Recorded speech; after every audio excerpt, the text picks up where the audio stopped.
नमस्ते, मैं हूं Anamika from rolling pumpkin productions. तो आज हम बात करेंगे पोस्ट 370 रेवोकेशन, कश्मीर में क्या सिक्योरिटी सिचुएशन है, क्या पॉलिटिकल सिचुएशन है। एंड इस इशू को समझने के लिए आई डोंट थिंक कि कोई और गेस्ट बेटर होता। सो आज के हमारे गेस्ट है डॉक्टर अजित श्रुंगू जी, जो कि पन्नून कश्मीर के चेयरपर्सन हैं। नमस्ते अजय जी। हाँ, तो आप ये बताइए कि आर्टिकल 370 के रेवोकेशन के बाद अभी जम्मू एंड कश्मीर की क्या सिचुएशन है, सिक्योरिटी सिचुएशन, पॉलिटिकल सिचुएशन पे आप थोड़ा हाईलाइट कीजिए।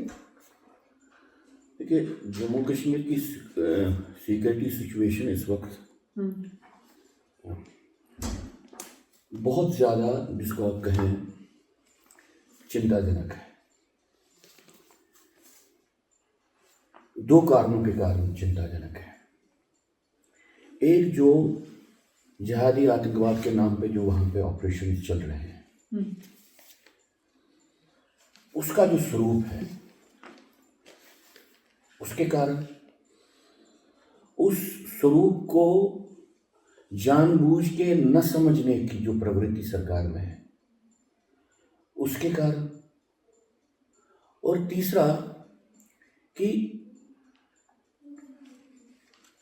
इस भ्रम के कारण जिसका निर्माण भाजपा ने किया कि जम्मू कश्मीर में अलगाववाद और आतंकवाद अपनी आखिरी सांसें ले रहा है, इसके कारण सिचुएशन, जो एग्जिस्टिंग सिचुएशन है, वो बहुत ही ज़्यादा चिंताजनक बन गई है। अब इस बात को मैं आपको समझाने का प्रयत्न कर रहा हूँ, या आपको कहने का प्रयत्न कर रहा हूँ, समझाने का अगर नहीं मैं शब्द इस्तेमाल करूँ, वो ये कि सरकार ने परिस्थिति को समझने का एक मॉडल बनाया है, जो एक स्टैटिस्टिकल मॉडल है। जैसे कि जो भी सरकार के पास इंटेलिजेंस है, उसके बारे में, उसके आधार पे ये तय करना कि जम्मू कश्मीर में एक खास समय में कितने टेररिस्ट ऑपरेट कर रहे हैं, और जम्मू कश्मीर में उस समय से पहले कितने ऑपरेट करते थे, और जिस समय पे आपने ये विश्लेषण किया उसके बाद अब कितने ऑपरेट करते हैं। तो number of terrorist during our time and number of terrorist active during the time of our predecessors, उसके आधार पे सिचुएशन का आकलन करना है। Number of terrorist incidents at the time of our predecessors और इन अ पर्टिकुलर टाइम, किसी खास पुराने महीने कितने टेररिस्ट अटैक हुए, इस महीने कितने टेररिस्ट अटैक हुए। तो इनके नंबर्स के आधार पे ये तय करना कि भाई परिस्थिति ठीक है कि गलत है। इसी तरह से number of infiltration bids on the international border या एलओसी, पुराने समय में, हमारी हुकूमत से पहले के समय में, और अब या इस वक्त पर, इस महीने में कितने हुए, इसके आधार पर तय करना। ये एक स्टैटिस्टिकल मॉडल था जिसके आधार पे असेसमेंट की जाती है। ये भाजपा ने इस मॉडल को क्रिएट नहीं किया, इस मॉडल को भाजपा से पहले ही ये चल रहा था, इसी के आधार पर तय किया जाता था। तो मैं ये नहीं कहता हूं कि भाजपा इसकी जिम्मेवार है, लेकिन भाजपा ने इस मॉडल का इस्तेमाल सबसे ज्यादा किया, और सबसे ज्यादा इस तरीके से किया कि सिचुएशन के बारे में एक भ्रांति, एक भ्रम गहन होता गया। भ्रम का एक अंधकार और भी गहरा होता गया, इसलिए चिंताजनक है। अब आप कहोगे कि भाई ये तो ठीक मॉडल है, प्रॉब्लम इसमें क्या प्रॉब्लम है? राइट। पहली बात प्रॉब्लम यह है कि टेररिस्ट कोई अटेंडेंस रजिस्टर नहीं रखते। At a given point of time इस मॉडल में टेररिस्ट का नंबर कितना, ये डिपेंड करता है कि आपकी इंटेलिजेंस उस वक्त कितनी है।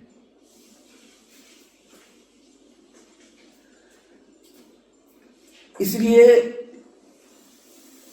इस बात के बारे में अगर आप श्योर नहीं रहोगे तो बेहतर है कि भाई जो आपकी इंटेलिजेंस आपको बोलती है कि भाई 25 टेररिस्ट एक्टिव हैं, और अगर आप इसके बारे में श्योर नहीं रहोगे वो बेहतर है, क्योंकि उसके कारण आप सचेत रहोगे।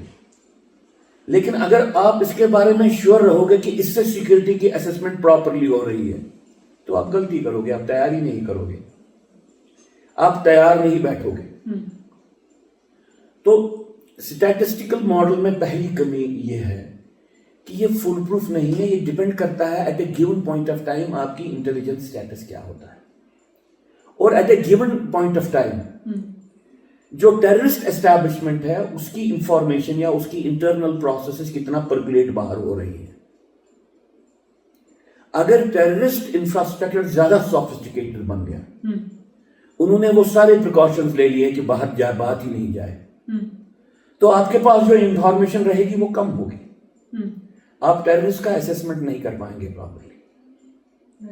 इसलिए दुनिया के बहुत से एक्सपर्ट्स ने कहा है कि जो ये टेररिज्म है, जिहादी टेररिज्म है, इसमें इतना ज्यादा इंपॉर्टेंट नहीं है कि कितने टेररिस्ट काम कर रहे हैं, उसमें इंपॉर्टेंट ये है कि at a given point of time terrorist क्या कर सकते हैं, what is the nature of violence they can deploy.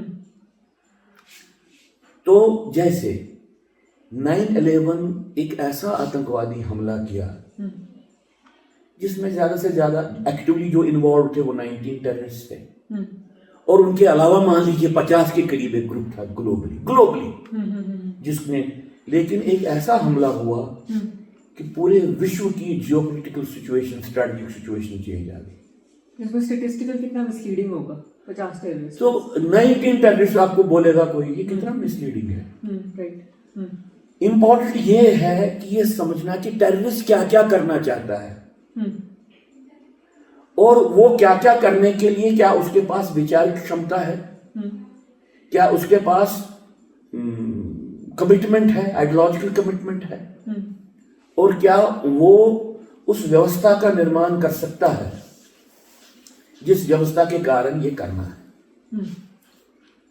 इसलिए किसी भी जगह पे on the basis of existing intelligence कितने टेररिस्ट हैं, इसके बेसिस पे आप जिहादी टेररिज्म के बारे में, जो एक एसिमेट्रिक वॉर है, इसके बारे में अपनी असेसमेंट्स को डिक्लेयर नहीं करते हो। भाजपा ने इसको सबसे ज्यादा किया, और उसमें सबसे ज्यादा जो बचकाना लगता है और हास्यपद लगता है कि जो हंसने वाली बात है कि भाजपा के जो वहां पे सिक्योरिटी एक्सपर्ट्स हैं, उनके अगर आप सिक्योरिटी स्टैटिस्टिक्स देखो, वो भी फ्रॉम टाइम टू टाइम बदलते गए। सेम सिचुएशन के बारे में, उसको एक्सप्लेन करने के बारे में वो बोल रहे थे। मतलब भाजपा के टाइम पे वहां पे डायरेक्टर जनरल पुलिस जो पहले थे दिलबाग सिंह, उन्होंने बहुत बार सिक्योरिटी के स्टैटिस्टिकल आंकलन किए। उन्होंने भी रिपीटेडली कहा कि भाई भाजपा के आने से पहले लोएस्ट नंबर ऑफ टेररिस्ट थे, उन्होंने एक डेट दे दिया। ओके। और बाद में कहा कि नहीं, फिर बढ़ता गया, फिर हमने फिर से काम किया। फिर जब दूसरे डायरेक्टर जनरल पुलिस आए जो भाजपा के टाइम पे थे, उन्होंने जब स्टैटिस्टिक्स दिए, उन्होंने भी कहा कि भाई लोवेस्ट टेररिज्म का टाइम भाजपा से पहले था। अच्छा। ओके। फिर कुछ बढ़ा, फिर अब कम हो गया। ओके। तो आपको फ्रॉम टाइम टू टाइम जो हाईएस्ट सिक्योरिटी ऑफिशियल से स्टैटिस्टिक्स भी जो आते हैं, आपको उनमें वेरिएशन लगती है। आपको उनमें लगता है कि भाई जो पुराने डायरेक्टर जनरल पुलिस ने आंकड़े दिए वो किसके बेसिस पे दिए, कि नॉर्मली तो सेम पुलिस का same highest officer he should be giving you the same statistics. तो जब हमने इस बात का विश्लेषण किया, हमको लगा कि प्रॉब्लम सिक्योरिटी फोर्सेस के ऑफिसर्स के लेवल पे नहीं है। हमको ये लगा कि प्रॉब्लम पॉलिटिकल लीडरशिप के लेवल पे है, जो चाहते हैं कि सिक्योरिटी फोर्सेस ऐसे स्टैटिस्टिक्स समय समय पे देते आ रहे हैं जिससे उनका जो पॉलिटिकल असेसमेंट है वो विंडिकेट होता रहे। तो अब ultimately civilian authority is the supreme. अगर डायरेक्टर जनरल पुलिस को ये मालूम है यार मैं अपने होम मिनिस्टर को क्या बताऊं या मैं अपने होम मिनिस्टर को ये बता नहीं सकता कि ये अप्रोच ही ठीक नहीं है, या अगर मैंने बताया भी फिर उसने नहीं माना फिर तो मुझे पॉलिटिकल अथॉरिटी के डिक्टम को मानना है। तो जो स्टैटिस्टिक्स आए, जैसे मैंने अभी आपको वक्फ बिल के बारे में जब बात करें तो मैंने कहा कि जो आंकड़े कि वक्फ के पास कितना लैंड है, जो आंकड़े अमित शाह जी ने दिए वो आंकड़े सुधांशु त्रिवेदी ने नहीं दिए। को वहां पे आप कह सकते हो सकता है भाई अल्टीमेट अथॉरिटी तो होम मिनिस्टर है, सुधांशु त्रिवेदी अल्टीमेट अथॉरिटी नहीं है, उसके पास उससे गलती हो सकती है। और आप मान सकते हो कि जो आंकड़े अमित शाह जी ने दिए वो फाइनल आंकड़े, क्योंकि वो इसको एज ए होम मिनिस्टर दे रहा है। इसी तरह से जब आप सिक्योरिटी सिचुएशन में स्टैटिस्टिकल मॉडल पे असेसमेंट बनाते हो तो आपकी प्रॉब्लम हो जाती है कि आपकी रिक्वायरमेंट होती है सिक्योरिटी एस्टैब्लिशमेंट मैं ऐसे स्टैटिस्टिक्स नहीं दूं जिससे ये प्रूव हो जाए कि भाई ये अपनी ही सरकार फेल हो रही है। राइट। ये जबरदस्त प्रॉब्लम सिक्योरिटी फोर्सेस के लिए है। तो फिगर्स मैनिपुलेट होती होंगी? बात ये नहीं है कि मैनिपुलेट होती है, बात ये है कि किस पॉइंट का कौन सा फिगर आप देते हैं। वो कहेंगे कि भाई इस वक्त हमारी यही इंफॉर्मेशन है और ये चेंज होती है फ्रॉम टाइम टाइम। आपके पास हर हफ्ते हर दिन आपके पास रिव्यूज आते हैं, इंटेलिजेंस रिव्यूज आते हैं। फिर वो ऑफिसर बेचारा क्या करे, उसको ऐसे बोलना है कि उसकी कंसंट्रेशन पॉलिटिकल अथॉरिटी के साथ नहीं बढ़े। दूसरा, वो कुछ ऐसा ना कहे जिससे सिक्योरिटी सिचुएशन खराब हो जाए। तीसरा, उसको एज एन ऑफिसर काम करना है, उसमें अड़चने ना आ जाए। मल्टीपल लेवल पे उनके कंपल्शन बन जाते हैं। अच्छा, अब मैं इसलिए बोल रहा हूं कि ये स्टैटिस्टिकल मॉडल है, इसको बीजेपी ने डिप्लॉय किया। और अगर आप पिछले 2 साल में देखो, जब भी हाईएस्ट लेवल पे पॉलिटिकल लीडरशिप ने या मिलिट्री लीडरशिप ने या सिक्योरिटी लीडरशिप ने बातें कही तो उसमें बीएसएफ के आंकड़े आर्मी के आंकड़ों के साथ नहीं मिलते हैं, आर्मी के आंकड़े पुलिस के आंकड़ों के साथ नहीं मिलते, और पुलिस के आंकड़े फ्रॉम टाइम टू टाइम एक दूसरे के साथ नहीं मिलते हैं। अच्छा। तो ये इसलिए हो रहा है, इसलिए नहीं हो रहा है कि वो गलत बोल रहे हैं, ये उसलिए बोल रहा है कि ये कोई फ्लूइड सिचुएशन है। इसमें आप किस वक्त की इंटेलिजेंस को ले लोगे, और वो कोई फुल प्रूफ नहीं होती है। लेकिन जब आप उसको एक फुल प्रूफ स्टेटमेंट बनाते हो तो प्रॉब्लम वहां पे होती है। आपकी इंटेलिजेंस में आ गया, आज हमको मालूम है कि इस मोहल्ले में 10 लोग ऑपरेट कर रहे हैं। 4 दिन के बाद आएगा, नहीं वो 10 लोग वाली इंफॉर्मेशन करेक्टली 4 ही हैं बेसिकली, वो बेचारे 4 लोग उसमें फंस गए। तो आप एडजस्ट करते रहोगे, लेकिन गिवन पॉइंट ऑफ टाइम आपके पास क्या है, वो झूठ भी नहीं है, यह पूर्ण रूप से सत्य भी नहीं है। और आपको एडजस्ट करना पड़ता है कि पॉलिटिकल रिक्वायरमेंट क्या है। भाजपा के टाइम पे ये विषय इसलिए भी बन रही है कि सिक्योरिटी सिचुएशन को एसेस, आपकी पॉलिटिकल नीड क्या है उसके प्रिज्म से करना है। मतलब आपको पहले अपना एंड गोल पता है कि क्या। हाँ, मुझे कहना है कि हालात ठीक हो रहे हैं, आतंकवाद आखिरी सांसें ले रहा है, उसके हिसाब से बात करनी है। मैं आपको दूसरा उदाहरण देता हूँ। अमित शाह जी बार बार बोलते हैं कि आप स्टोन पेल्टिंग नहीं होती है। हमने स्टोन पेल्टिंग को देखा, हमने बंद किया है। अब स्कूलों में जन गण मन होता है, वहां पे राष्ट्रीय गान पढ़ा जाता है। इस बात को बार बार बोलते हैं। अब अमित शाह जी को कोई ये समझाए कि 1990 में जब जातीय विध्वंस जिनोसाइड वहां पे हुआ, उस वक्त कश्मीर घाटी में जो डिमॉन्स्ट्रेशन होती थी, सेपरेटिस्ट डिमॉन्स्ट्रेशन, 1-1, 2-2 मिलियन की वहां पे प्रोसेशंस निकलते थे यूनाइटेड नेशंस की तरफ से, और वो कोई भी स्टोन पेल्टिंग नहीं करता था। तो क्या वो वक्त जब बगावती विद्रोह वहां पे चल रहा था और हर दिन यूनाइटेड नेशंस को मेमोरेंडम दिया जा रहे थे इंडिया के खिलाफ, लाखों लोगों की प्रेजेंस में, और लेकिन कोई भी स्टोन पेल्टिंग नहीं होती थी, क्या वो समय बेटर समय था? तो आपके इंडिकेटर्स कितने फ्लॉड है? तो आप जिस बात को बता रहे हो वो पॉलिटिक्स है, आपको नहीं करना चाहिए, एज होम मिनिस्टर नहीं करना चाहिए आपको। एज होम मिनिस्टर आपकी जिम्मेवारी है कि आप सिचुएशन को आंकलन करो, समझो। मैं तीसरा उदाहरण आपको देता हूं।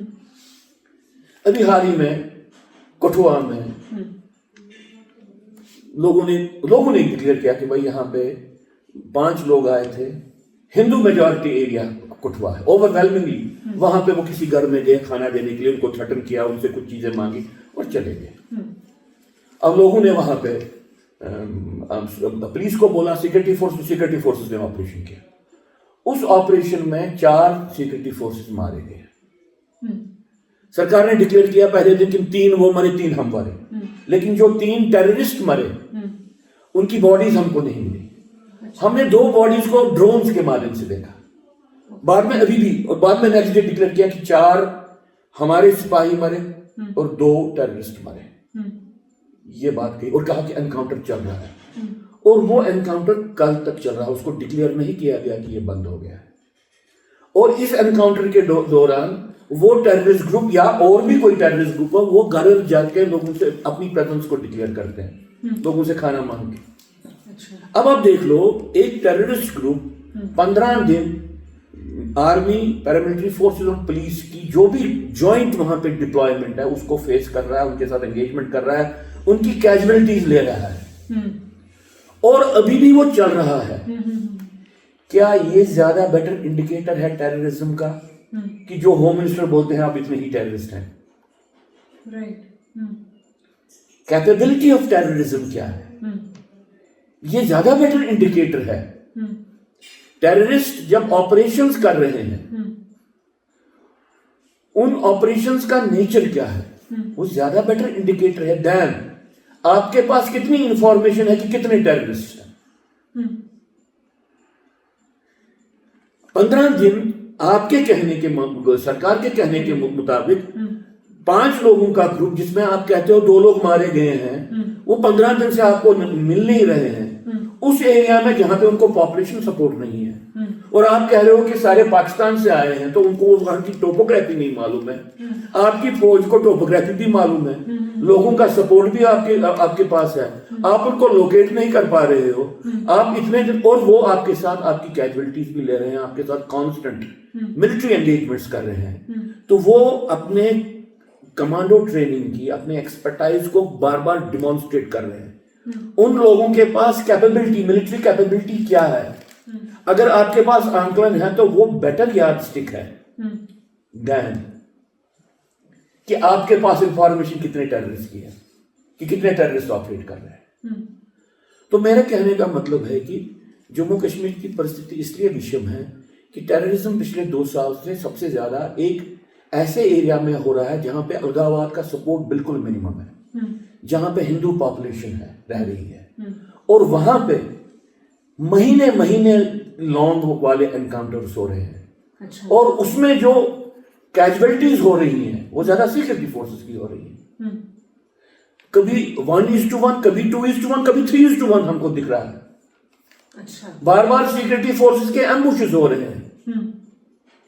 तो इसलिए मैं कहता हूं, और सरकार कह रही है कि अलगाववाद अपनी आखिरी सांसें ले रहा है।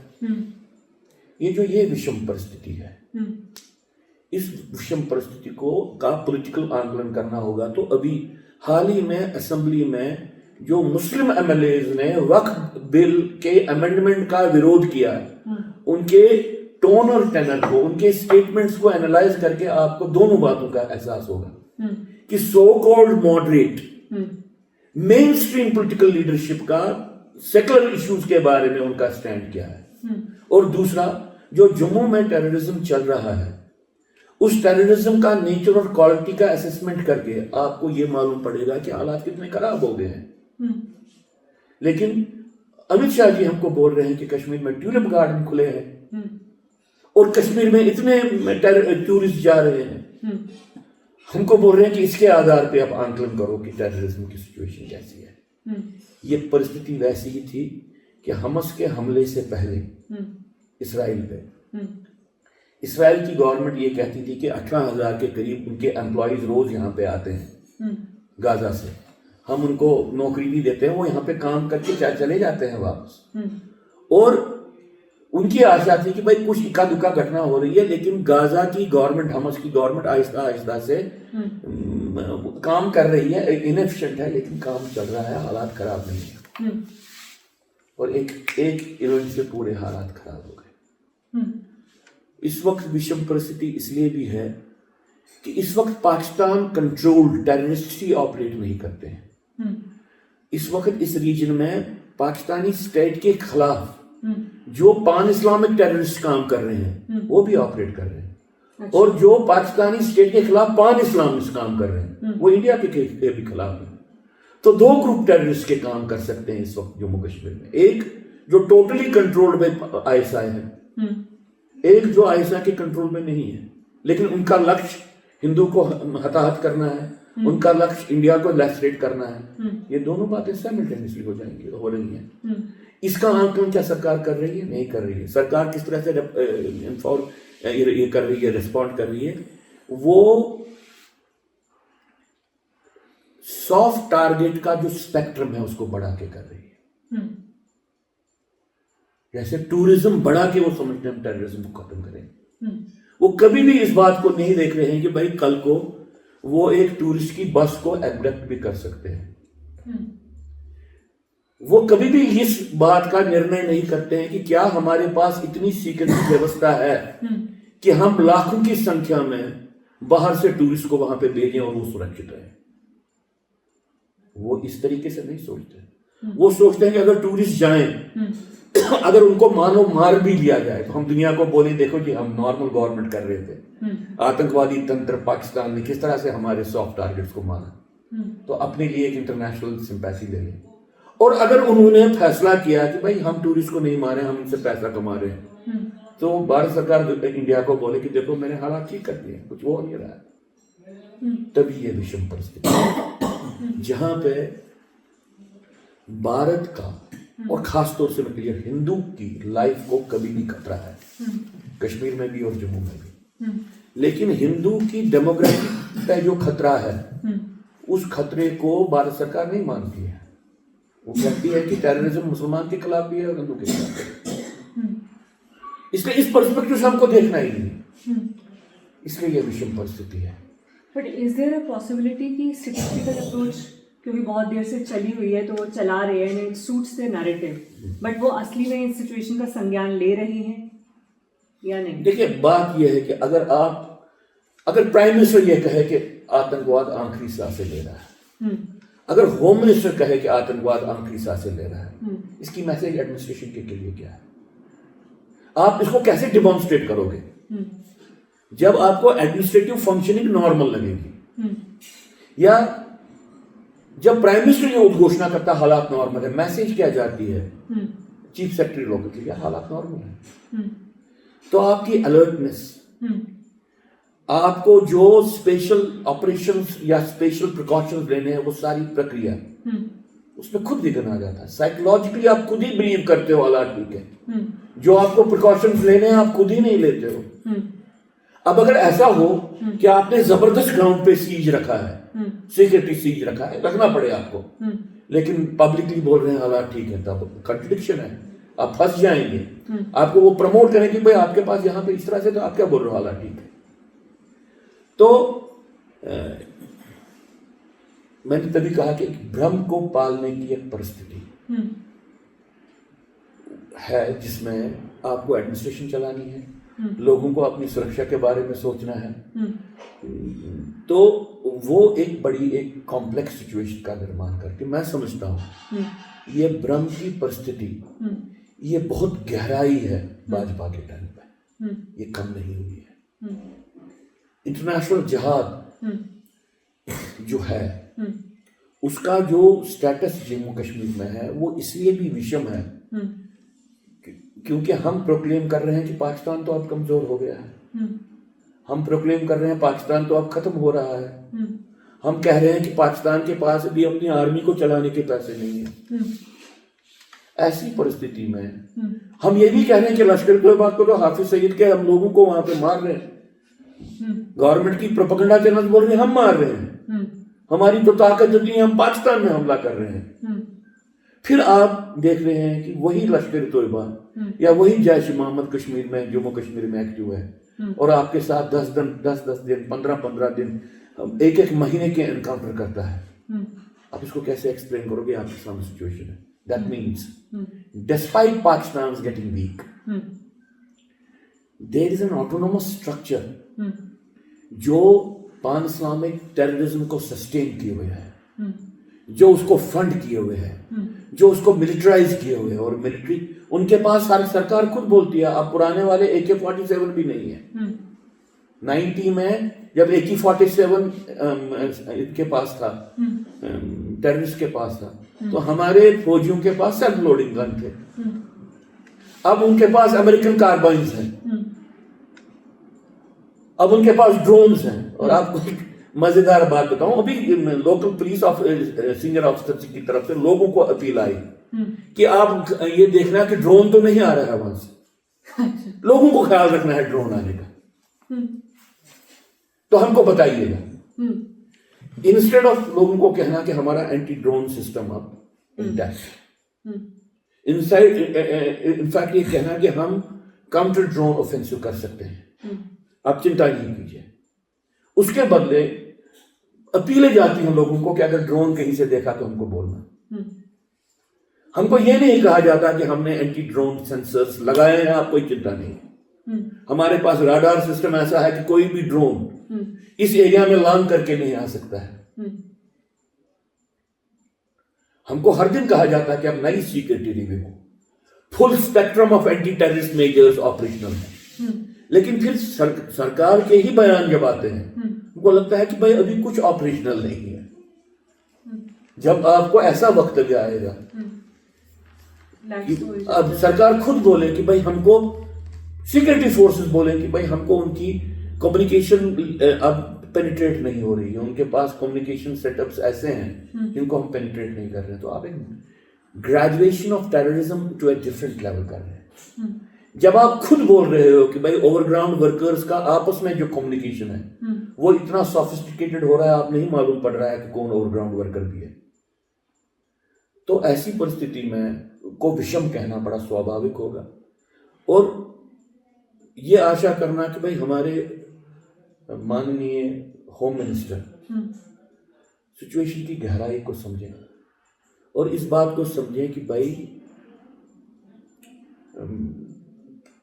पॉलिटिकल प्रोपेगेंडा सिक्योरिटी सिचुएशन का कोई तोड़ नहीं होता है।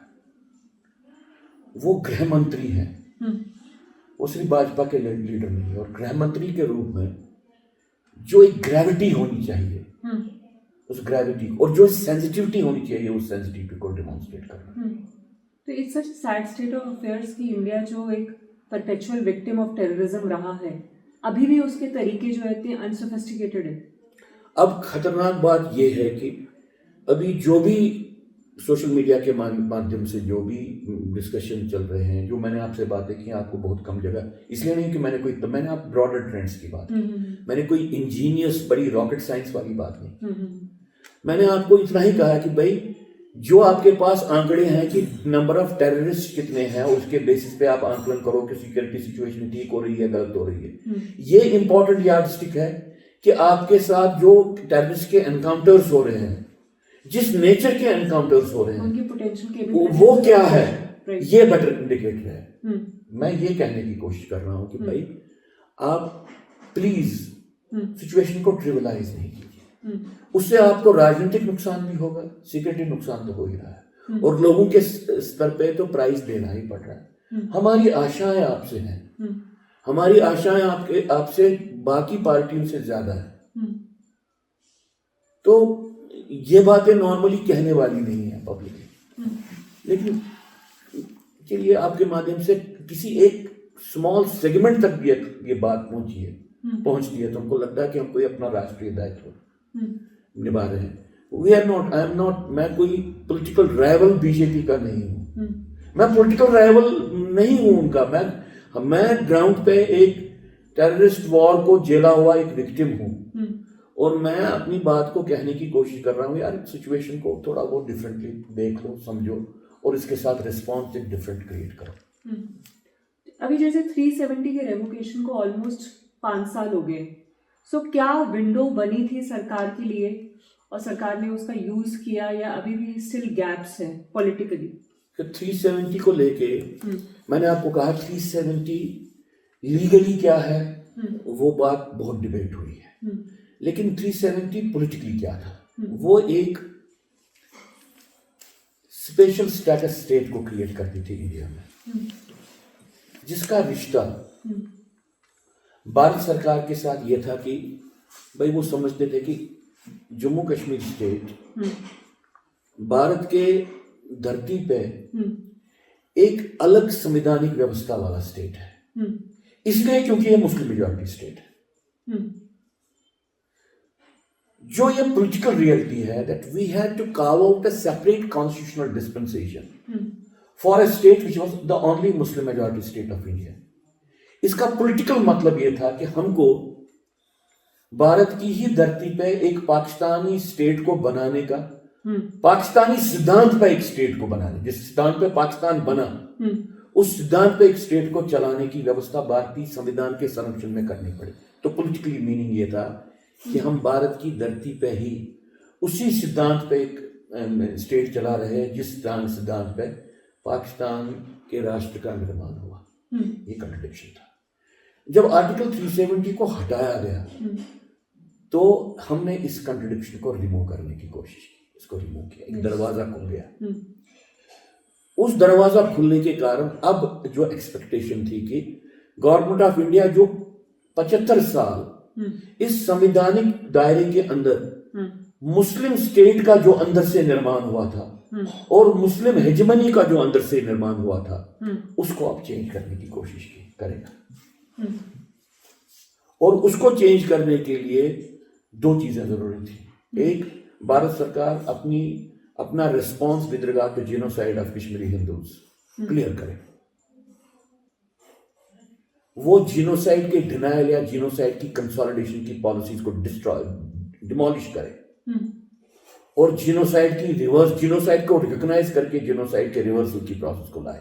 तो मैसेज वहां पे जाती है आर्टिकल 370 सेपरेट क्लास को लेके, भाई आप इंडियन स्टेट जो इसकी रिस्पॉन्सिबिलिटी है, बहुत बार जो ये फुलफिल नहीं कर पा रहा था आर्टिकल 370 अब ये फुलफिल करेगा। और दूसरा, जिस हेजमनी का विक्टिम जम्मू रहा था क्योंकि जम्मू हिंदू मेजॉरिटी है, उस हेजमनी को दूर करने का प्रयत्न करें। आर्टिकल 370 के हटाने के बाद जो दरवाजा खुला था उस दरवाजे के भीतर कोई भी ऐसी ट्रेंड नहीं आई जिससे मुस्लिम हेजेमनी को डाइल्यूट करने की प्रक्रिया करें। आपको मुस्लिम स्टेट जो अंदर से बना था उसको ध्वस्त करना था, वो उन्होंने नहीं किया। उन्होंने उनको ये कहने की कोशिश की कि भाई हमारा डेवलपमेंट का फोकस भी कश्मीर ही रहेगा, हम तो इस हद तक काम करेंगे, हम कश्मीर के टूरिज्म के लिए भारत सरकार उनका एक ट्रैवल एजेंट बनेगा।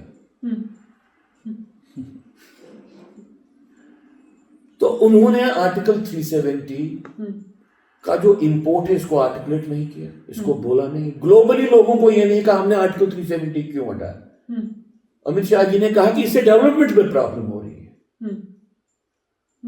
ये कौन सा कंट्रडिक्शन। अब रिसेंटली अमित शाह जी ने कहना शुरू किया इससे टेररिज्म बढ़ रहा है, तो उसको तो समझाना है ना कि आर्टिकल 370 से टेररिज्म कैसे बढ़ रहा था, कैसे बढ़ रहा था। मुस्लिम टेररिज्म, जिहाद कैसे बढ़ेगा। आर्टिकल 370 का जिहाद के साथ क्या रिश्ता है। प्राइवेटली बीजेपी के लोग बोलते हैं वो तो ये समझते हैं लेकिन पब्लिकली कह नहीं सकते। पब्लिकली क्यों नहीं कह सकते, वो क्यों नहीं इस बात को ले सकते हैं यूनाइटेड नेशंस में कि भाई ये प्रॉब्लम थी। एक सेकुलर डेमोक्रेटिक स्टेट को डिस्ट्रॉय करने की प्रोसेस आर्टिकल 370 थी, जिसके साथ कांग्रेस को एग्जिस्ट कर रहा था। हमने इस को एग्जिस्टेंस को खत्म किया क्योंकि ग्लोबल पीस के लिए भी ठीक नहीं है। सऊदी अरेबियंस के साथ बोलते हैं कि भाई आपको भी खतरा है अलकायदा से। आर्टिकल 370 के लिए तो हमको अलकायदा जैसे ग्रुप्स को वहां पे शरण मिल रही थी, हमने इसलिए हटाया उसको। हमारी पूरी हिंदू पॉपुलेशन को निकाला गया वहां से। उसके लिए तो मुसलमानों के लिए एक बड़ी परिस्थिति खड़ा हो सकती है पूरे कंट्री में, हमको इसको एड्रेस करना है। उन्होंने ऐसी कोई बात नहीं की। उन्होंने ट्रिवियल जिसको आर्ग्यूमेंट को सामने रखा, न तो अपनी एक्शन को जस्टिफाई किया जिसके कारण जो कश्मीर का मुस्लिम सेपरेटिस्ट जो कैंपेन ग्लोबली चला, वहां पे कहते हैं डेमोक्रेसी को खत्म करने की प्रोसेस की भारत सरकार ने। वहां पे वो कहते हैं सेकुलरिज्म को खत्म करने की प्रोसेस भारत सरकार ने की। तो ये क्यों किया? डर के कारण किया।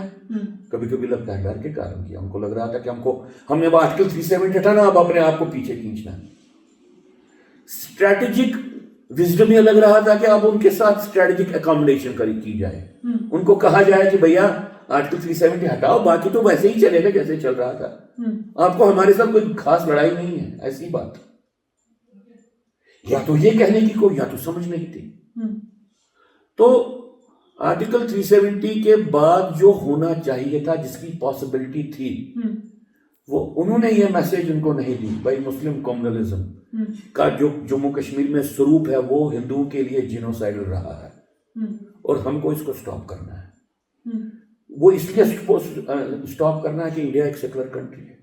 इंडिया में और भी माइनॉरिटीज हैं। जो ये जहर वहां पे हमने देखा, इस जहर को हमको खत्म करना है और उसके लिए कोई भी प्राइस देने के लिए तैयार है। ये मैसेज नहीं दी उन्होंने। ये मैसेज नहीं दी कि जो मुसलमान हमारे साथ है उस मुसलमान को हम पैट्रनाइज, उसको प्रमोट करने की हमारे पास कैपेबिलिटी है। इस सरकार ने वैसे ही दोगले लोगों को प्रमोट किया जैसे कांग्रेस कर रही थी, जो अलगाववाद के साथ भी हैं और हिंदुस्तान के साथ भी हैं, जो हिंदुस्तान की कसम भी खाते हैं और फिर कहते हैं कि मुस्लिम्स को कंसेशन दे दो, ये कसम भी खाते हैं। तो एक दुर्भाग्य की बात है कि मेरी नजर में एक अभूतपूर्व जो एक उपलब्धि बीजेपी की थी, उन्होंने खुद उसकी खुदकुशी की, उसको खुद खत्म किया। इसका पैरेलल एग्जांपल एक ही हो सकता है। 71 वॉर इंडिया ने जीता। 71 वॉर के बाद इंदिरा गांधी ने कहा कि अब कश्मीर को आगे खत्म हो गया। अलगाववाद, शेख अब्दुल्ला अरेस्टेड था, तो पूरा अलगाववादी जो तंत्र था वहां पे डिलेजिटिमाइज हो गया था। पाकिस्तान के हारने के बाद डिमोरलाइज था और वहां की अलगाववादी मानसिकता का जो एक रिप्रेजेंटेटिव माइंड था वो नेशनल कॉन्फ्रेंस था और नेशनल कॉन्फ्रेंस का लीडर जेल में था। तो इंदिरा गांधी ने कहा कि मैं इसको वापस लाऊंगी और पावर में लाऊंगी। कश्मीर के कांग्रेस के मुसलमान लीडरों ने हाथ जोड़े इंदिरा गांधी के कि ये नहीं करो। जो आपने 71 वॉर हारा है, जो आपने 71 वॉर जीता है, उसको आप हारेंगे। इंदिरा गांधी ने नहीं माना, तो शेख अब्दुल्ला को वापस लाया। वापस ऐसे लाया कि उसको इंपोज किया, उसको नॉर्मल डेमोक्रेटिक प्रोसेस में से भी नहीं लाया। कांग्रेस पार्टी का उसने लेजिस्लेटिव हेड बना दिया शेख अब्दुल्ला को। पार्टी नेशनल कॉन्फ्रेंस के आधार पर शेख अब्दुल्ला चीफ मिनिस्टर नहीं बना, कांग्रेस पार्टी की लेजिस्लेटिव स्ट्रेंथ के आधार पर शेख अब्दुल्ला चीफ मिनिस्टर बना। और बाद में जो इलेक्शन हुए नेशनल कॉन्फ्रेंस में, कांग्रेस डिसमेट हो गई और 75 के बाद विदिन 10 ईयर्स सेपरेटिज्म एक भयानक रूप में हमारे सामने आ गया, जो परिस्थिति आपके सामने आ गई। तो 71 वॉर में हमने खुद अपनी जीत की हत्या की। उसी तरह से आर्टिकल 370 के बाद जो अच्छा हो सकता था सबके लिए, भाजपा सरकार की जो पॉलिसीज रहे उन्होंने खुद उसकी हत्या की और वो हत्या की प्रक्रिया भी चल रही है। ये तो यदि आपको 3-4 चीजें लिस्ट डाउन करनी हो तो जो विंडो खुली थी उसमें ये होगा कि कश्मीरी पंडित्स की जेनोसाइड को रिकॉग्नाइज करना चाहिए था। सेकंड जो हेजेमनी, मुस्लिम हेजेमनी इम्पोज हो गई थी जम्मू की, उस मुस्लिम हेजेमनी को खत्म करना चाहिए था। ठीक है। तीसरा, आपको पीस को डिविडेंड बनाना चाहिए था डेवलपमेंट के लिए। बीजेपी अभी तक जम्मू कश्मीर में जहां पे सबसे ज्यादा डिस्टर्ब एरियाज हैं, सबसे ज्यादा डेवलपमेंट काम वहीं पे करने की कोशिश की जा रही है। आर्ग्यूमेंट ये है कि अगर किसी एरिया में डेवलपमेंट ज्यादा होगी तो वहां पे एलिनेशन खत्म हो जाएगी और एलिनेशन खत्म हो गई तो टेररिज्म खत्म होगा। ये प्रोमाइज था, ये 70-75 साल बिल्कुल गलत साबित हुआ। आपको पीस को इंसेंटिवाइज करना चाहिए। आपको ये बोलना चाहिए कि डेवलपमेंट वहां पे होगी जहां पे पीस है। जो लोग पीस के साथ है वहां पे ज्यादा डेवलपमेंट होगी। बाकी जगहों को हम खत्म नहीं करेंगे, लेकिन हमको मेजर प्रोजेक्ट्स करने हैं। हम वहां पे करेंगे जहां पे टेररिज्म नहीं है, जहां पे ओवरग्राउंड वर्कर्स सेपरेटिज्म के नहीं है, जहां पे अंडरग्राउंड सेल्स नहीं है, हम वहां पे नहीं करेंगे। हमको टूरिज्म लाना है, हम जम्मू में लाएंगे। कश्मीर में अगर टूरिज्म अच्छा भी है लेकिन हमको खतरा है, कब को वहां पे कुछ भी कर सकते हैं। उनको बोलना है कि भाई आपको हमको गारंटी देनी है कि हम अपने लोगों को वहां पे भेजेंगे टूरिस्ट, तो उनकी सुरक्षा की जिम्मेवारी आपकी है। क्योंकि हम समझते हैं, क्योंकि भारत सरकार और वहां पे विघटनकारी जो पॉलिटिकल स्ट्रक्चर्स हैं वो कहते हैं कि सारा आतंकवाद पाकिस्तान से आ रहा है। बेसिक बात है कि जो पाकिस्तान से भी आतंकवाद आ रहा है वो लोकल के बीच में ऑपरेट कर रहा है। एक लोकल टेररिस्ट को ऑपरेट करने के लिए उतना सपोर्ट जरूरत नहीं है। उसको टोपोग्राफी का भी मालूम है, उसको मालूम है मुझे छुप के कहाँ जाना है। लेकिन जो बाहर का टेररिस्ट आता है उसको सब कुछ चाहिए। तो भारत सरकार ये कहने की कोशिश करती है कि भाई बाहर से टेररिस्ट आ गए, इसके कारण लोगों का इसके साथ कोई संबंध नहीं है। लेकिन एक्चुअली वो ये कह रहे हैं कि भाई लोगों का सबसे ज्यादा संबंध उसके साथ है। तो जब तक ना लोकल्स को ये कहा जाए कि भाई आपका इंसेंटिव जो है, हमारी प्रॉब्लम है, आप सरकार को इजी रहेगा आपकी बहबूदी के लिए भी काम करना अगर आपके एरिया में से पीस कल्टीवेट हो जाए, पीस नरिश हो जाए। पीस को नरिश करना सिर्फ सरकार का काम नहीं है। एक टेररिस्ट एनवायरनमेंट में पीस को नरिश करना सिविलियन लोगों का भी एक बहुत बड़ा एक रिस्पॉन्सिबिलिटी होती है। भारत सरकार ने ये नहीं किया। हाँ, कहने के लिए स्लोगन दे रही है, लेकिन अभी तो अब नई असेंबली में बीजेपी की क्या क्या खामियां थी डेवलपमेंट के लेवल पे, जो अपने आप को बड़ा, वो रोज आ रही है असेंबली में। वो रोज आ रही है कि भाई इनको कितने रिक्रूटमेंट करने थे, इन्होंने रिक्रूटमेंट नहीं की, इनको कितना कौन से प्रोजेक्ट करने थे, वो वहां पे कहां पे फेल हो गए। वो हर दिन आ रहा है अब सामने कि जो इनकी क्लेम थी कि एक स्वर्ग का निर्माण हो रहा है और हम कमाल कर रहे हैं, ये सारी बातें सामने आ रही। तो एक परिस्थिति है, और इस परिस्थिति में मैंने कहा सबसे जो डेंजरस बात है कि बीजेपी की पॉलिसी हिंदू जिनोसाइड की कंसोलिडेशन की पॉलिसी बन रही है और कश्मीर का हिंदू एक्सपंज आउट हो गया है फ्रॉम द कंसर्न। उसके सर्वाइवल कंसर्न ट्रिविलाइज हो गए हैं भाजपा के इंटरनल डिस्कोर्स में। बाहर से ये कुछ भी कहें लिप सर्विस के कर, उसका एक इम्पैक्ट ये है कि अब टेररिस्ट को लग रहा है यार कश्मीर में तो हमने खत्म कर दिया और जीत लिया, अब जम्मू में करें ये अंडू नहीं हो सकता, मतलब जितना हो गया ये तो हो, हम तो जीत गए, ये फ्रंट तो हम जीत गए। अब तो जम्मू के फ्रंट को जीतना, और वो हर दिन भारत सरकार को बोल रहे हैं कि तुम्हारे एरिया में हम ऑपरेट करेंगे, तुम्हारे एरिया में हम ऑपरेशन करेंगे, तुम्हारे एरिया में हम एनकाउंटर करेंगे, तुम्हारे एरिया में हम सिक्योरिटी फोर्सेस को मारेंगे। ये मैसेज वो दे रहे हैं, उनको स्टेटमेंट देने की क्या जरूरत है। और हमारे अमित शाह जी हर दिन बोल रहे हैं कि हाई सिक्योरिटी रिव्यूज हो जाएंगे। मैंने एक भी सिक्योरिटी पर्सपेक्टिव को बदलते नहीं देखा। जो सिक्योरिटी पर्सपेक्टिव कांग्रेस के थे वही सिक्योरिटी पर्सपेक्टिव बीजेपी के। तो इन ए वे आप कहिए नाम अलग है, व्यवस्था वही है, और जो ये कहते हैं कि हमने क्वालिटेटिव चेंज की, कहीं कहीं पे जहां पे भी क्वालिटेटिव चेंज करने की कोशिश की, वो क्वालिटेटिव चेंज के गेन्स को खुद ही खत्म किया। तो वो एक प्रक्रिया है। वो अच्छा, यदि कश्मीरी जेनोसाइड रिकॉग्नाइज हो जाता है, इसके टैंजिबल इम्प्लीकेशंस क्या होंगे?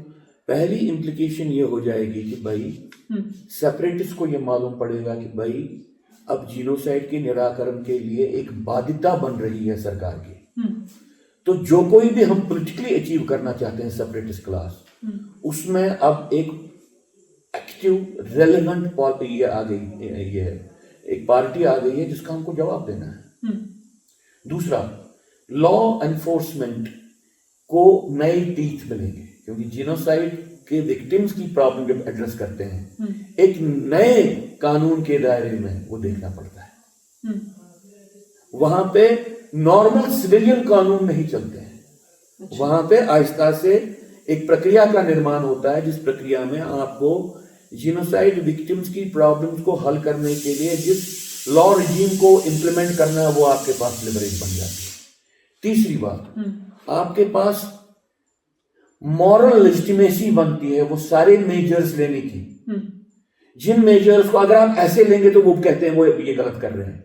अच्छा। ये सिविलियन एरिया में एनक्रोचमेंट कर रहे हैं। तो जीनोसाइड को मान के आप एक निर्माण करेंगे इस पॉलिटिक्स का, एक चेतना का, जहां पे मैसेज मिल जाएगी उन फोर्सेस को जो हिंदुस्तान की डेमोग्राफी को के साथ इंटरफेयर करके, उनको डिस्ट्रॉय करके या उनमें इंटरवीन करके राजनीतिक अंदर से ही व्यवस्था को बदलना चाहते हैं, उनको मिलेगा कि होगा नहीं, ये रिवर्स हो जाएगी, हमको प्राइस देना है, वी हैव टू पे अ प्राइस। तो इससे स्ट्रेटेजिक पोजीशन इंडिया की स्ट्रेंथन हो जाएगी। जब आप इंटरनेशनल लेवल पे भी एंटी टेररिस्ट ऑपरेशंस को कहेंगे, आप कहेंगे कि हमारी प्रॉब्लम ये है कि कश्मीर घाटी से वहां पे पूरी एक रिलीजियस डिनोमिनेशन को निकाल दिया गया है, और ये कैंपेन समाज के भीतर से चला। वो फोर्सेस जो समाज के भीतर से इसको चला रहे हैं, हमको उनको खत्म करना है, ये हमारी लिस्ट में, ये हमारा रोल है। और जिसको आप सेपरेटिज्म बोल रहे हैं, ये जो फ्रीडम स्ट्रगल है, ये फ्रीडम स्ट्रगल नहीं है, जीनोसाइडल वॉर है। तो पॉलिटिकल लेजिटिमेसी, मॉरल लेजिटिमेसी और फिर कॉन्सिक्वेंट जो पॉलिसी फ्रेमवर्क आपके हैं उनको रिकास्ट करने का आपके पास स्पेस बनता है। कश्मीर के जिहादी सेपरेटिज्म को फिर आप वो करना नहीं चाहते हो, आप कहते हो कि हम इतना ही करेंगे अगर हम थोड़ा बहुत इन्फिल्ट्रेशन को हम रोक पाए। देखिए, एरियाज ऑफ पंजाब और राजस्थान जहां पे प्लेन बॉर्डर्स है, वहां से आप इन्फिल्ट्रेशन नहीं रोक सकते, वहां से आप ड्रग ट्रेड को नहीं रोक सकते। जहां पे आपको हिमालयन फ्रंटियर्स हैं, वहां पे इम्पॉसिबल है आप सिर्फ बॉर्डर फेंसिंग करके इन्फिल्ट्रेशन को रोक पाओगे। तो इन्फिल्ट्रेशन को रोकने का काम ठीक है, लेजिटिमेट है, लेकिन ये समझना कि हम रोक पाएंगे बड़ा डिफिकल्ट है। एक ऐसे समय में जहां पे इंसर्जेंट्स ने अंडरग्राउंड कम्युनिकेशन स्ट्रक्चर्स बनाने का एक्सपर्टाइज अब हासिल किया है। जम्मू कश्मीर में भी टनल्स को डिस्कवर किया गया है। दैट मीन्स ये एक्सपर्टाइज परकुलेट हो गया है। किस हद तक उनके पास परकुलेट हो गया हमको मालूम नहीं है, लेकिन गाजा में हमको मालूम है कि ये एक्सपर्टाइज इतना ज्यादा है कि इसराइल की इंटेलिजेंस और मिलिट्री की नजरों के सामने एक अंडरग्राउंड शहर वहां पे चल रहा था। ये एक्सपर्टाइज अमेरिकन एक्सपर्टाइज नहीं था, ये इंडिजिनस एक्सपर्टाइज है पान इस्लामिक एस्टैब्लिशमेंट्स का। क्या आप समझ सकते हैं कि कश्मीर में ये एक्सपर्टाइज नहीं पहुंचेगा, जम्मू कश्मीर में ये एक्सपर्टाइज नहीं पहुंचेगा, या ऑलरेडी पहुंचा नहीं होगा?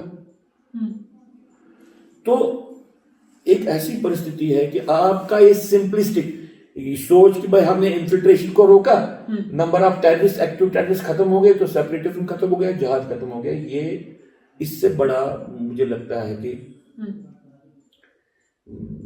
स्टूपिड तो नहीं कहना चाहिए, वो इंसल्टिंग लगता है, लेकिन इससे ज्यादा शैलो सिक्योरिटी थिंकिंग रहेगी। यही थिंकिंग है कि किसी तरह से पुलिस को बोला यार आप रोको, टेररिस्ट को कम कर दो और इन्फिल्ट्रेशन को रोको, तो हालात खत्म हो गए।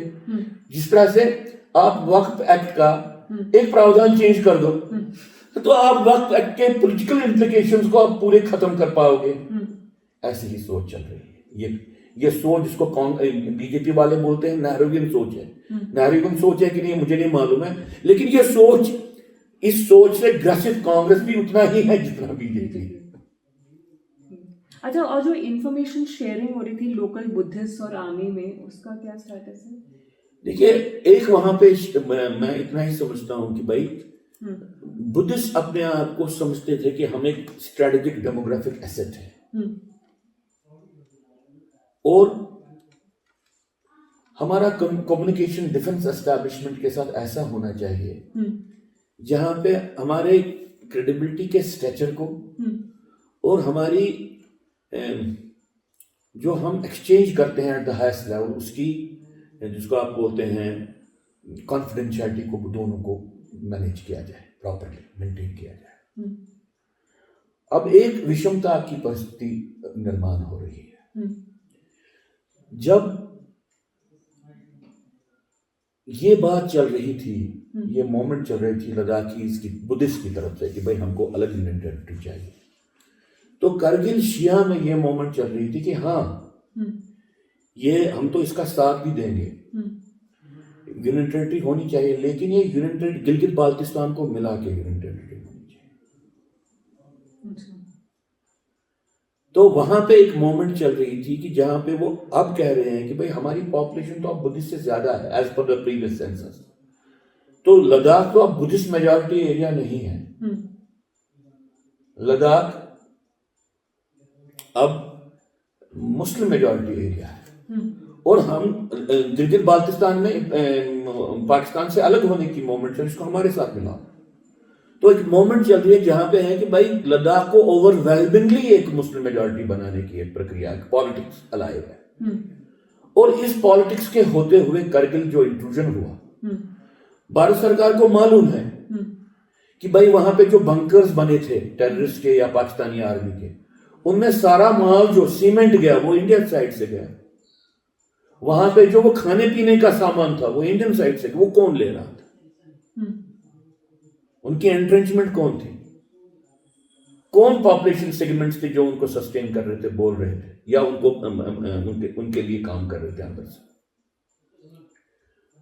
अब अगर ये बात सरकार को, भारत सरकार को मालूम है, वहां के लोगों को मालूम है, तो वो हमेशा चाहेंगे कि जो उनका एक्सचेंज एक बहुत ही सेंसिटिव एरिया में जहां पे एक साइड से चाइना है, जो एक्सचेंज हो या जो रिलेशनशिप हो उसमें कम से कम इन बातों के बारे में क्लियर कट एक अंडरस्टैंडिंग हो कि बुद्धिस्ट पॉपुलेशन को कौन से खतरे हैं चाइना से और कौन से खतरे हैं पान इस्लाम से। अगर भारत के सरकार के लेवल पे इस रिलेशनशिप को एज ए जिसको आप कहें स्ट्रेटेजिक एसेट वैल्यू नहीं किया जाता है। अब मान लीजिए मैं एज ए बुद्धिस्ट जाता हूं वहां के टॉप आर्मी ऑफिसर्स के साथ बात करने के बारे में, जो मुझे अंडरस्टैंडिंग है ओवरऑल सिक्योरिटी सिचुएशन के बारे में, और वहां पे मैं देखता हूं कि कुछ ऐसे लोग भी बैठे हैं करगिल के या किसी और के जिनकी जितनी सरकार को उन पे कॉन्फिडेंस है, मेरे को उन पे कॉन्फिडेंस नहीं है। सही है या गलत है वो दूसरी बात है, मैं जो मुझे कहना है वो एक्सचेंज नहीं करूंगा। तो ये एक बदलाव आया है। बाकी छोड़िए पॉलिटिक्स, वहां पे लद्दाख एक स्टेट बने, लद्दाख को 6 शेड्यूल में लाया जाए, वहां पे वो ये जो एक एजिटेशन चल रही है, लेकिन हम इंडियन स्टेट हमको वैसे ही एक क्रिटिकल डेमोग्राफिक एसेट नहीं मानता है जैसे पहले था। इस भाव का निर्माण किसी स्तर पे हो रहा है और उस बात को एड्रेस करने के लिए भारत सरकार के पास एक सोच होनी चाहिए। तो इसलिए सिचुएशन ऐसी है जहां पे एक साइड से तो ये ओपन बात है कि भाई जो हमारी अनडिस्प्यूटेड इंडियन टेरिटरी लद्दाख इस एरिया में थी, उसमें से 2000 स्क्वायर किलोमीटर के करीब अभी भी किसी तरीके से डायरेक्टली इनडायरेक्टली चाइना ने कब्जा किया है और उसको वर्चुअली डिस्प्यूटेड बना दिया। ऐसी परिस्थिति में अगर lack of confidence Buddhist population में आ जाए with regard to the strategic capabilities and with regard to the strategic sensitivity of the state of India, तो ये एक सीरियस डेवलपमेंट बन सकती है। एक फाइनल क्वेश्चन, जैसे if we run through article 370 में चेंजेस, सीए में चेंजेस, वक्फ में changes, do you get a sense कि जो चेंजेस आती है it comes to the bank, but हम आइडियोलॉजिकल इशू को एड्रेस नहीं कर रहे, जस्ट ग्लॉस ओवर ही कर रहे? देखिए, मैंने आपको अपने जब वक्त पे मैं आपसे बात की उस वक्त मैंने आपको कहा कि भाई ये आर्गुमेंट फ्लॉड है कि जो चेंजेस फंडामेंटल हैं वो वन स्ट्रोक चेंजेस होती हैं, वो इंक्रीमेंटली नहीं आती। तो भाजपा सरकार ने एक आर्गुमेंट, एक फॉर्मुलेशन को सामने रखा कि कांग्रेस के कारण बहुत समय से रॉट आया है और हमको ये ठीक करने में मदद मिले, अभी टाइम लगेगा। हमको हमारे कंप्रोमाइज को कुछ देर तक, वो कंप्रोमाइज जो कांग्रेस जैसा ही कंप्रोमाइज है, उस कुछ देर तक उसको आप बर्दाश्त करो। जो ये बात है ये पॉलिटिकली भी गलत है, ये आइडियोलॉजिकली भी गलत है, ये स्ट्रेटेजिकली भी गलत है। दुख मुझे इस वक्त, भाजपा सरकार अगर ये कर रही है तो उनका पॉलिटिक्स अगर शुरू होता होगा, शायद कोई भी पॉलिटिकल पार्टी ऐसी, कांग्रेस भी ऐसे ही कर रही थी बहुत से विषयों में।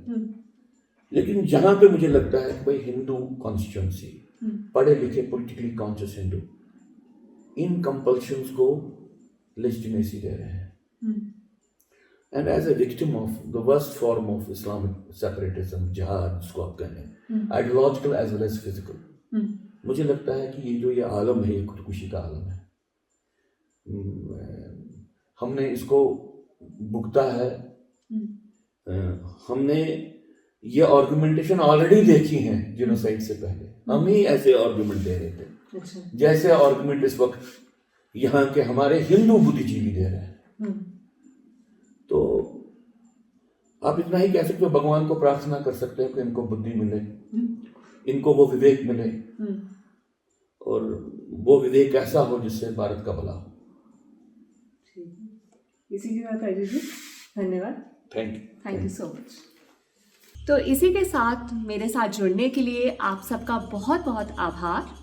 एंड प्लीज़ इस वीडियो को लाइक कीजिए, शेयर कीजिए एंड सब्सक्राइब कीजिए, ताकि मुझे प्रेरणा मिलती रहे और मैं आपको और भी अच्छे अच्छे एपिसोड्स दिखा सकूं। Thank you.